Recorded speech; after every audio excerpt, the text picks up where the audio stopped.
Ford Model A Q&A. Good day. Today's question comes from Chris. Hi, Chris. Hey, Chris.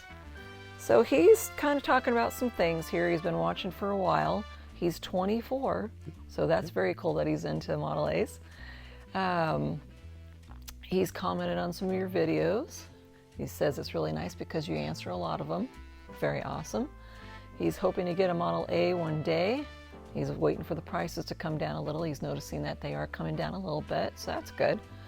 He says he was watching the video on Motor Trend when you helped Derek pull the head off the Model A. Yeah, and Roadworthy Rescues. Yeah. TV show. That was so cool. Yeah. And one of the things he had a question about, he says you used a rope and the starter to remove the head. Yeah. How exactly did that work and why the rope? Well, that's a great question. Okay, Chris, here's why. So when pulling the head from Model A, the head's been sealed, and especially on that car that had sat for who knows how long, 50 years, whatever. Yeah. The head was glued on that car. So the way to remove something that is stuck in that fashion is with a blunt force. Okay. So it's kind of like if you have a stuck distributor, how you don't just pry on it to get it, that won't get it out. But if you put a little pressure on it and then tap, tap, tap, tap, tap, tap, tap, you break that bond.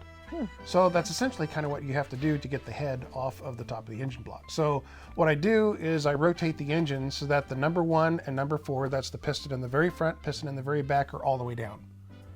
The 2 pistons in the middle are all the way at the top, okay? Then I use that plastic rope, one that doesn't give off fuzz. That's why I use the plastic rope.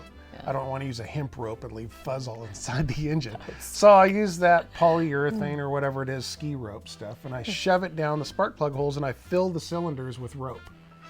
Okay? Then we hit the starter, and then it's inertia of the flywheel. The starter hits the flywheel, gets it spinning. The pistons start to come up with all that rope in there. It starts to compress, but the flywheel inertia just keeps it going, and it keeps going up. And just like when the cylinders fire, it builds an amazing amount of pressure in there, but it happens fast. And it breaks that seal and pops the head right up. Safe as can be. And there are some people that worry about, oh, you're gonna bust the head. It doesn't put nearly the amount of pressure on the head that combustion does when it's running. Wow. It's actually fairly gentle. I mean, you could do the same thing by just taking all the head bolts off and starting the engine, it'll pop off. But if your engine isn't running, you can't do that. If it's a running engine, you're swapping the head gasket, sure, take all the nuts off, start the engine. As soon as it fires, it'll pop the head right off.